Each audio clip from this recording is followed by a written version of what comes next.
అందరికీ నమస్కారం. సూర్య మీడియాకి స్వాగతం. నేను మీ మహేందర్. వైఎస్ఆర్సీపీ బ్రాండ్ అంబాసిడర్గా చంద్రబాబు నాయుడు అంటే ఎందుకంటున్నాను అని అనుకుంటున్నారా? అయితే ఆంధ్రప్రదేశ్లో జరిగిన అభివృద్ధిపై ఇప్పుడు ప్రపంచ దేశాలకు తెలిసే విధంగా చంద్రబాబు నాయుడు అయితే ప్రసంగిస్తున్నాడు. 2019 నుండి 24 వరకు జరిగిన అభివృద్ధిపై ముఖ్యంగా హైడ్రోజన్ ప్లాంట్స్ గురించి కానీ, తర్వాత హీలియం ప్లాంట్స్ గురించి కానీ, గ్రీన్కో ఎనర్జీ గురించి కానీ, బయోఫ్యూయల్ గురించి కానీ, బయోగ్యాస్ గురించి కానీ, అక్కడ గ్రీన్కో సంస్థ చేసింది. ఈ మధ్య కాలంలో మనం డిప్యూటీ సీఎం పవన్ కళ్యాణ్ అయితే ఎలా అయితే జగన్కి ఒక రేంజ్లో ఎలివేషన్ ఇచ్చాడు, ఇంత పెద్ద ప్రాజెక్ట్ ఉందా ఆంధ్రప్రదేశ్లో అని ఒక ఎలివేషన్ అయితే ఏదైతే ఇచ్చాడో దాన్ని మరింతగా ముందుకు తీసుకెళ్తున్నాడు చంద్రబాబు నాయుడు. అయితే ప్రస్తుతం దావోస్ పర్యటనలో హాట్ టాపిక్గా ఈ బయోఫ్యూయల్ కానీ, తర్వాత జగన్ విజన్ అయితే ఏదైతే ఉందో ఆ విజన్నే ఇప్పుడు చంద్రబాబు నాయుడు ఆయన విజన్గా చిత్రీకరించే ప్రయత్నం అయితే చేస్తున్నాడు. ఒక విధంగా జగన్ పేరు చెప్పలేక, లేదా చంద్రబాబు నాయుడు నేనే తెచ్చాను చెప్పలేక, జగన్ చేశాడని చెప్పలేక సతమతం అవుతున్నారు. మనం చూస్తూ ఉన్నాం క్లియర్ కట్గా జగన్ చేసిన అభివృద్ధి పనులు మాత్రమే అక్కడ కనపడతా ఉన్నాయి. ఎందుకంటే చంద్రబాబు నాయుడు వచ్చి కేవలం 7 నెలలు అయితే ఉంది. అయితే 7 నెలల్లో కూడా చేసింది ఏమీ లేదు. మనం చూస్తూనే ఉన్నాం. ప్రస్తుతం నుండి కూడా కొన్ని ఇష్యూస్ మీద తిరుపతి ఇష్యూస్ని డైవర్ట్ చేయడం కోసం తిరుపతి ఇష్యూస్ని అయితే చేస్తూ ఉన్నాడు.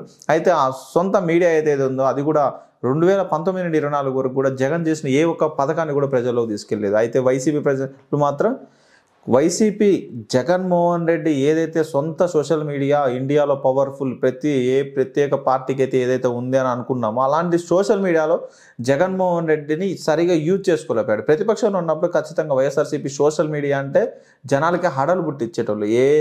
ఏ విషయంలో కూడా జగన్మోహన్ రెడ్డి సంబంధించిన కానీ వైఎస్ఆర్సీపీ పార్టీ అధిష్టానం నుంచి ఏ విషయం వచ్చినా కూడా దాన్ని ప్రజలకి మరింత వేగంగా చేరవేసేందుకు చాలా చురుగ్గా పాల్గొనేవాళ్ళు. అయితే ఇప్పుడు ప్రస్తుతం మాత్రం 2019 నుండి 24 వరకు ఆ మధ్యలో జరిగిన కరోనా అయిపోయిన తర్వాత కొంచెం సోషల్ మీడియా అయితే దాన్ని అధికారంలో ఉన్నప్పుడు డౌన్ అయిపోయిందని మనం అనుకోవచ్చు. ఎందుకంటే మీడియా మీద నమ్ముకోవడం కానీ, కొన్ని పేపర్లు సపోర్ట్ చేస్తున్నట్టే నటించి దాన్ని ఇంకో విధంగా తీసుకెళ్లి దాన్ని గ్రహించలేకపోవడం కానీ, తర్వాత మనం చూస్తూనే ఉన్నాం ప్రభుత్వ సలహాలు సజ్జల రామకృష్ణారెడ్డి గారి కుమారుడు సజ్జల భార్గవ్ అయితే ఎప్పుడైతే పెట్టారో ఇప్పటికీ కూడా social media YSRCP social media బలం అయితే తగ్గింది 100% అని మనం చెప్పుకోవచ్చు. ఎందుకంటే భార్గవ్ రెడ్డిని పెట్టినప్పటి నుండి కూడా అదే స్వాతిరెడ్డి ఇష్యూ కానీ, తర్వాత రఘురామకృష్ణరాజు ఇష్యూ కానీ, కొన్ని ఇష్యూలు కానీ, కొన్ని మహిళల్ని ఇబ్బంది పడే విధంగా కొంతమందిని కానీ టీడీపీలో ఎవరైతే యాక్టివ్గా ఉన్నారో ఆ మహిళల్ని అకౌంట్ హ్యాక్ చేసుడు కానీ, లేదంటే వాళ్ళతో నూడు కాల్స్ మాట్లాడి అవి పెట్టుడు, వాళ్ళ ఫోకస్ అంతా కూడా టీడీపీ వాళ్ళ మీద పెట్టారు తప్ప మన ఆంధ్రప్రదేశ్లో రాష్ట్రంలో జరుగుతున్న అభివృద్ధి మీద మాత్రం ఒక్క నిమిషం కూడా పనిచేసినట్టయితే మనకు కనబడట్లేదు.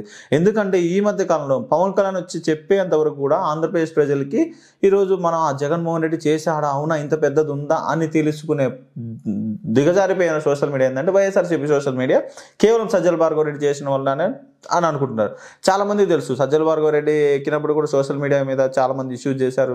నిజమైన కార్యకర్తకు వాల్యూ లేదని చెప్పి, కార్యకర్తలు పని చేయలేదని కూడా సాక్షాత్తు జగన్మోహన్ రెడ్డి నేను అవును కార్యకర్త కొంచెం సమన్వయ లోపం అయితే ఉందని గుర్తించిన అని ఇప్పుడు చెప్తున్నాడు అది అధికారం పోయిన తర్వాత. అయితే అప్పటికి నిజంగా ఫోకస్ చేసి ఉంటే ఖచ్చితంగా ఈరోజు చంద్రబాబు నాయుడుతో చెప్పించే పరిస్థితి లేకుండా జగన్మోహన్ రెడ్డి పెట్టేటోడు. జగన్మోహన్ రెడ్డి ఇలా చేసినామని ప్రచారం అయ్యింటే ఖచ్చితంగా ఏపీలో ఇంత ఘోరమైన రిజల్ట్ అయితే వచ్చేది కాదు. 100% ఆయన చేసిన అభివృద్ధి, ఆయన చేసిన సంక్షేమం మాత్రం ప్రజల్లోకి తీసుకెళ్లడానికి మాత్రం 100% వైఎస్ఆర్సీపీ సోషల్ మీడియా విభాగాలు అయితే ఉన్నాయి 100% ఫెయిల్ అయినని చెప్పుకోవచ్చు. అయితే ఇప్పుడు చంద్రబాబు నాయుడు గారు ఖచ్చితంగా దానికి స్వాగతించాలి. మనం చంద్రబాబు నాయుడు గారు నేను చేసినా అని చెప్పట్లేదు, ఖచ్చితంగా మా రాష్ట్రంలో ఇది ఒకటి భాగమైంది అని చెప్పడం వరకు మనం చాలా గర్వించబడాలి.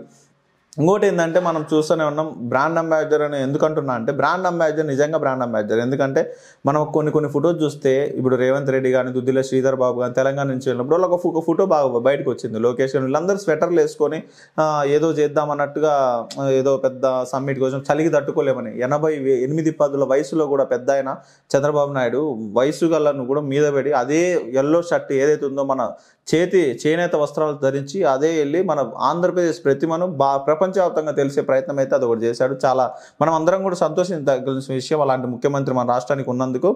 ఖచ్చితంగా జగన్మోహన్ రెడ్డి అభివృద్ధి చేయలేదని మనం అనకూడదు, అభివృద్ధి చేశాడు కాబట్టి దాన్ని ప్రజల్లో తీసుకెళ్ళలేడు, దానిలో మాత్రం ఖచ్చితంగా విఫలమయ్యాడు. మరి ఆంధ్రప్రదేశ్ రాష్ట్రానికి అంత మంచి జరగాలని అదే ఇప్పుడు మనం చంద్రబాబు నాయుడు కూడా ఇన్వెస్టర్ సమ్మిట్లో తనకంటూ ఒక విజన్ అనేది 100% మనకు అర్థమైపోయింది. కొన్ని మాటలు కూడా ఇప్పుడు లోకేష్ రామ్మోహన్ నాయుడు వీళ్ళైతే ఏదైతే ఉన్నారో రండి బ్యాక్ సైడ్ రండి అన్నప్పుడు కూడా దాన్ని కూడా ఒక క్రిటికల్ సబ్జెక్ట్ని కూడా చాలా కూల్గా హ్యాండిల్ చేశాడు. మనం గ్లోబల్ సిటిజన్గా గ్లోబల్ లీడర్లాగా ఎదగాలి, ఎదిగితేనే ఇప్పుడు మన వాళ్ళు ప్రపంచ దేశాలలో ఉంటే ఒక ఫోన్తో డైరెక్ట్ ఒక టెక్నాలజీని వాడుకొని మనం అభివృద్ధి ఎలా చేయొచ్చు దాని గురించి నా 2047 విజన్ అనేది ఆయన స్పష్టంగా చెప్పాడు. ఖచ్చితంగా మన ఆంధ్రప్రదేశ్ రాష్ట్రానికి అయితే కొన్ని మంచి రోజులు వస్తున్నాయని అనుకోవచ్చు. ఆంధ్రప్రదేశ్ రాష్ట్రానికి ఖచ్చితంగా కీలకమైన కొన్ని కంపెనీలు అయితే ఏమేమి ఉన్నాయో, జిందాల్ కానీ, అప్పుడు జిందాల్ బ్యాక్ వెళ్ళింది, చంద్రబాబు నాయుడు వెళ్ళింది, అది అని కొన్ని సోషల్ మీడియాలో వైరల్ అవుతున్నాయి. కానీ ఖచ్చితంగా ఆ జిందాల్ కానీ, మళ్ళీ రిలయన్స్ వాళ్ళు కూడా కొంచెం భారీ పెట్టుబడులు పెట్టే అవకాశాలు కూడా కనిపిస్తూ ఉన్నాయి. దావోస్ పర్యటన గురించి పూర్తి వివరాలు మరికొన్ని వీడియోలు తెలుసుకుందాం.